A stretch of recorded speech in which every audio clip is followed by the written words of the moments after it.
Laurent Wauquiez, notre invité ce matin, ministre de l'Enseignement supérieur et de la Recherche. Vous dirigez la droite sociale au sein de l'UMP. Vous publiez La lutte des classes moyennes chez Odile Jacob. Nous allons y revenir, mais Laurent Wauquiez, regardons l'actualité ensemble. Le fameux mot, carence, qui est le mot à la mode maintenant, enfin à la mode, si l'on peut dire. Alors carence, c'est quoi? Ce sont des jours qui ne sont pas payés lorsqu'on tombe malade. Un jour dans la fonction publique, c'est acquis depuis cette nuit, ça a été voté au Parlement, et 4 jours maintenant dans le privé. Est-ce que ça veut dire que tous ceux qui tombent malades sont des fraudeurs? Bien sûr que non. Et le sujet, des tricheurs? Bien sûr que non. Et le sujet, c'est pas celui-là. Le sujet sur cette histoire du délai de carence, c'est pas la fraude. C'est juste la responsabilisation.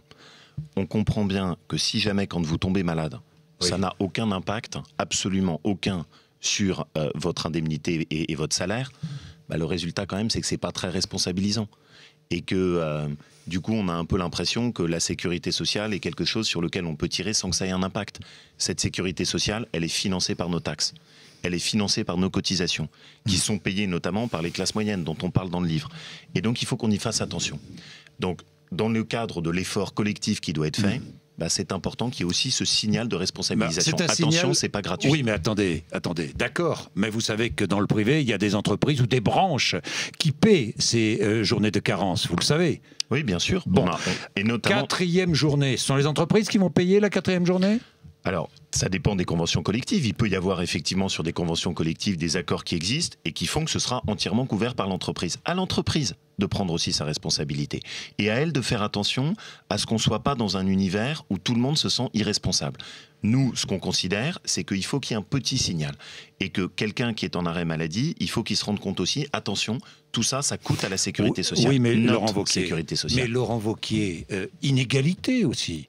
Parce que vous avez des entreprises qui paient effectivement ces journées de carence et d'autres entreprises qui ne paient pas. Il y a 2 sujets, Monsieur Bourdin, si vous me permettez. Le premier, c'est d'abord, quelle égalité entre le public et le privé? Parce que quand on met les chiffres comme ça, bruts de décoffrage sur la table, on dit, bah attendez, dans un cas, c'est 4 jours, dans l'autre cas, c'est 1 jour. Elle est où l'égalité entre les deux? Moi, je suis très attentif à ça, parce que je considère que les Français, dans la crise, peuvent accepter les efforts, mais ils ont une exigence, une seule. Il faut que ce soit équitablement réparti. C'est pour ça que c'est très important de donner l'explication que vous donnez. En réalité, dans le privé, on n'est pas d'ailleurs tout le temps sur les 4 jours ou les 3 jours qui sont couverts, mais on est souvent sur une partie des jours qui sont pris en charge par l'entreprise. Oui. Donc, en fait, ça fait un effort qui est à peu près équitable entre le public et le privé. Oui, mais inégalité à l'intérieur du privé, entre les salariés du privé. C'est sans doute d'ailleurs... Selon les branches, selon les entreprises. C'est sans doute d'ailleurs une réflexion, Monsieur Bourdin, qu'il faudra ouvrir pour voir comment est-ce qu'on peut améliorer par le biais de la négociation collective le fait de faire en sorte qu'on ait un traitement qui soit équitable pour tout le monde. Alors, je suis assez d'accord avec ça. Vous dites qu'il faut préserver la sécurité sociale, mais ça représente quoi, cette économie? D'abord, c'est l'État qui va faire des économies, là. 200 millions d'euros, dit-on? Non, mais Monsieur Bourdin, l'État, c'est pas quelqu'un qui est derrière. C'est nous, on est d'accord. C'est nous qui payons. On est d'accord. On est d'accord, mais on le dit, il faut le dire. Bien sûr, c'est faire des économies globalement sur nos déficits collectifs. D'accord. Mais ça représente quoi, les indemnités d'arrêt maladie, versées en cas d'arrêt maladie? Rien, presque rien. Dans le budget de la sécurité sociale, ça représente quoi? Honnêtement, enfin d'ailleurs, je ne suis pas ministre de la Santé, donc je n'ai aucune idée exacte du chiffrage. Je pense qu'on doit être aux alentours. Rien. Je suis pas si sûr. Parce qu'en termes de montant de mémoire, on est quand même sur des échelles qui sont en centaines de millions. Pourquoi est-ce que je dis ça, Monsieur Bourdin? Pourquoi je dis ça?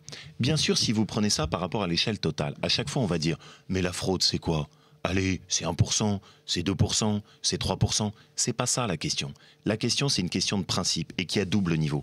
Celui qui joue le jeu, celui qui, quand il est un petit peu malade, fait l'effort d'aller au travail parce qu'elle est infirmière, parce qu'elle travaille dans un hôpital et qu'elle sait qu'elle doit y être parce que sinon le travail retombe sur ses collègues. Et qui, de l'autre côté, a le sentiment que, y en a qui finalement se disent, moi, de toute façon, quand je suis en arrêt maladie, c'est pas grave parce que je suis indemnisé. Ça n'est pas juste.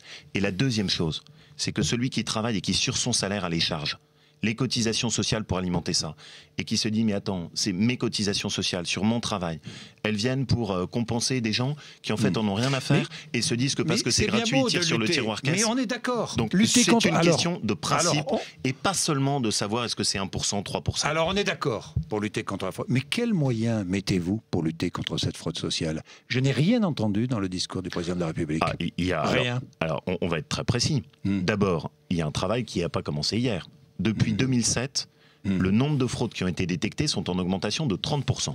C'est pas rien. Deuxièmement, Xavier Bertrand a fait un gros travail et qui est d'ailleurs nous ce qu'on encourage avec la droite sociale parce qu'on considère que c'est vraiment une question d'équité, qui est de mettre et de croiser les fichiers.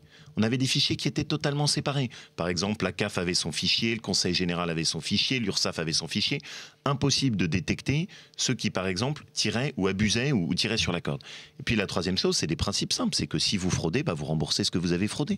Si jamais vous n'avez pas respecté les règles, qui sont les règles de notre solidarité nationale, il y a une pénalité. Ça n'existait même pas.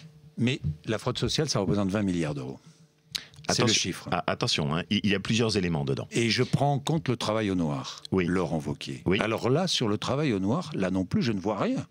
Quelle mesure contre le travail au noir? Pardonnez-moi, mais là encore, il y a eu tout un lancement qui a été fait, d'ailleurs que j'avais effectué quand j'étais secrétaire d'État à l'emploi, d'accentuer notre contrôle sur les entreprises irrespectueuses, sur celles qui profitent notamment du travail des jeunes, sur celles qui ne respectent pas les règles sociales. Donc il y a tout un travail très fort qui est enclenché là-dessus.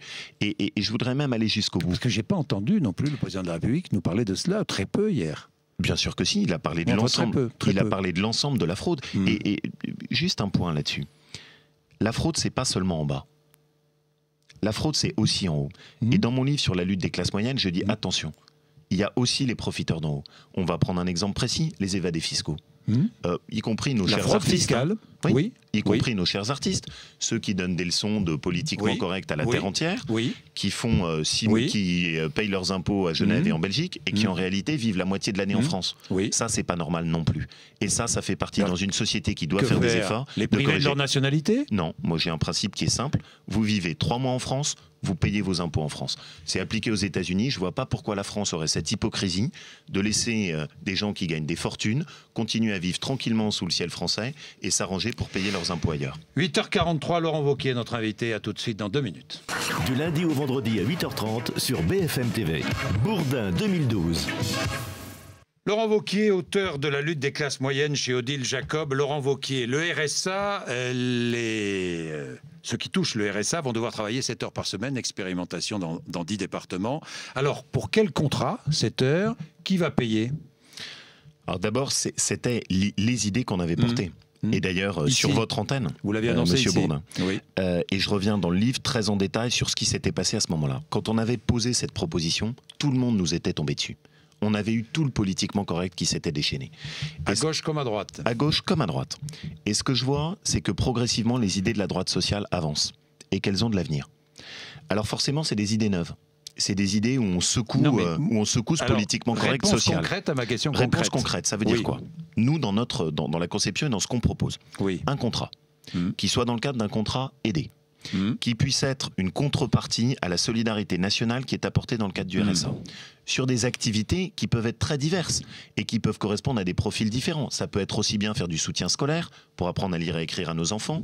Ça peut être aussi bien s'occuper de faire traverser aux enfants l'école. Ça peut être faire de l'accueil en mairie. Ça peut être guider les personnes âgées ou essayer de leur apporter du réconfort chez elles, notamment pour le portage de repas ou essayer de faire de la compagnie. Juste un signal simple. Tout travail mérite salaire, tout salaire mérite travail. Il y a des droits, il y a des devoirs. Qui va payer? Alors, après, on va le voir selon l'expérimentation, mais dans le cadre des contrats aidés, on est sur un mixte. On est sur un mixte qui est d'une part collectivité locale, d'autre part État. Pourquoi Mais Monsieur Bourdin, pourquoi est-ce que c'est utile? Moi, je préfère payer pour que quelqu'un travaille plutôt que payer pour qu'il reste chez lui.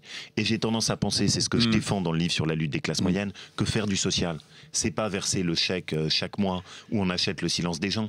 Faire le social, c'est faire en sorte qu'on se retourne le plus rapidement possible sur le travail. Et dans la campagne présidentielle qui va venir, ça se jouera pas sur les petites phrases. Alors sur ça le travail, se jouera sur les idées. Qu'est-ce qui pèse le plus sur les comptes sociaux aujourd'hui?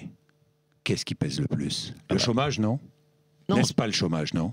Sur les comptes sociaux, on a tout un ensemble qui pèse. Oui, mais on a le chômage, on a la santé, on a le fait qu'on n'aide pas suffisamment les gens en direction du travail, on a le fait que quand vous reprenez un travail, c'est pas suffisamment incitatif. C'est tout ça. En réalité, c'est tout notre système social qu'on doit revoir. Alors, est-ce qu'on met à plat les 35 heures? Est-ce qu'il faut supprimer cette durée légale du travail? Sur les 35 heures, il faut bien dire les choses simplement. Si vous voulez revenir totalement sur les 35 heures, ça revient à dire aux Français, maintenant vous allez travailler 39 pour être payé 35. Je n'y suis pas favorable. Et donc on supprime les heures supplémentaires défiscalisées. Mais pourquoi, juste Monsieur Bourdin, pourquoi j'y suis pas favorable? J'y suis pas favorable parce que ce que je dénonce dans le livre sur la lutte des classes moyennes, c'est que déjà celui qui travaille, il a une très faible différence par rapport au revenu de l'assistanat. Donc on ne va pas en plus faire comme première réforme de dire aux gens vous allez encore travailler et la différence par rapport au revenu de l'assistanat ne va pas se creuser. Non, une des réformes très importantes qui a été faite pendant le quinquennat, et les ouvriers, les salariés qui en bénéficient le savent bien, c'est les heures sup. Parce que ça, c'est une mesure classe moyenne. TVA sociale, c'est simple la TVA sociale, j'explique. Oui. On baisse les charges sociales des entreprises et des salariés, et en contrepartie, on augmente la CSG et la TVA. Vous êtes pour ou contre? C'est ce que demande le MEDEF. Je suis contre et je vais expliquer pourquoi. Je sais que vous lancez ce débat très fortement sur le micro de RMC. Je vais expliquer pourquoi je suis contre la TVA. Le principe de dire il ne faut pas que le financement de la protection sociale soit sur le travail, je suis pour. Le principe de dire on fait payer les produits importés, je suis pour. Moi, je suis même pour qu'on retrouve un peu la notion de frontière dans ce pays. Mais par contre, le faire par le biais de la TVA, il y a un gros risque. C'est que la TVA, elle pèse sur les classes moyennes. Donc vous dites non au MEDEF? Bah, je n'ai pas ce genre d'état d'âme. Non, mais vous. Je ne prends pas mes instructions au MEDEF. Non, mais Juste, ce que je veux dire par là, c'est que je suis favorable au principe. Je demande à ce qu'on trouve un autre moyen que la TVA, ou en tout cas, je veux être sûr que si on utilise la TVA, c'est pas les classes moyennes qui paieront l'addition. Moi, vous savez, j'ai une conviction. Elle est simple, elle est claire, c'est on a besoin de remettre les classes moyennes au cœur de la République française. Et pour moi, dans le débat de la présidentielle, la seule question, c'est est-ce qu'on arrive à faire un quinquennat pour les classes moyennes ou non? C'est tout. Est-il logique que PSA fasse peser sa restructuration sur les travailleurs français? De deux choses l'une. Est-ce que ça vous choque ou pas? Je vous pose franchement la question. Je mettais ce matin en parallèle PSA et Volkswagen. Volkswagen qui va annoncer 50 000 créations d'emplois en 2012. Et PSA qui annonce 5 000 suppressions de postes, mais qui parallèlement embauche ailleurs dans le monde, en Chine, en Inde, au Brésil ou ailleurs. Alors, dans le cadre de PSA, ça n'est pas des délocalisations. C'est-à-dire on n'enlève pas des postes chez nous pour les créer ailleurs. Mais le vrai sujet, c'est pas celui-là. Le sujet, c'est celui que vous posez. C'est que si on se compare avec l'Allemagne, qu'est-ce qui s'est passé? L'Allemagne, elle a fait les réformes qu'on préconise avec la droite sociale.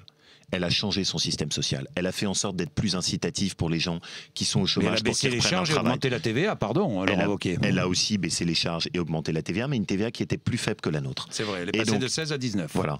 Et donc, mais il y a eu toutes ces réformes qui ont été faites. Il y a le fait de faire en sorte que sur le logement social, ça puisse mieux bénéficier à ceux qui travaillent, ce qui est aussi des réformes en Allemagne. Donc, je le dis, si on veut avancer, il faut qu'on avance sur ces pistes sur lesquelles on travaille avec la droite sociale, revaloriser celui qui travaille, remettre les classes moyennes au cœur. C'est ça qui a marché en Allemagne. Alors Laurent Wauquiez, la lutte des classes moyennes, vous faites beaucoup de propositions, suppression des CDD, CDI, par exemple. Oui. Quelques mots là-dessus, pourquoi? C'est simple, on voit bien quand on a un jeune aujourd'hui, il va galérer pendant 6-7 ans parce qu'il va systématiquement se traîner de CDD en CDD. Il y a une espèce de barrière psychologique. Moi, je préfère un contrat, un seul, et puis les droits s'accumulent au fur et à mesure du temps. Et vous faites un constat. 1980, il y a une autre proposition qui me tient très à cœur, les impôts locaux. Aujourd'hui, les classes moyennes sont matraquées par les impôts locaux. C'est quelque chose qu'on sous-estime totalement dans notre réalité quotidienne. On propose un principe simple sur la durée d'un mandat. Un élu local ne peut pas augmenter de plus de 10% les impôts locaux. Et un autre point, il faut qu'on mette à plat les impôts locaux.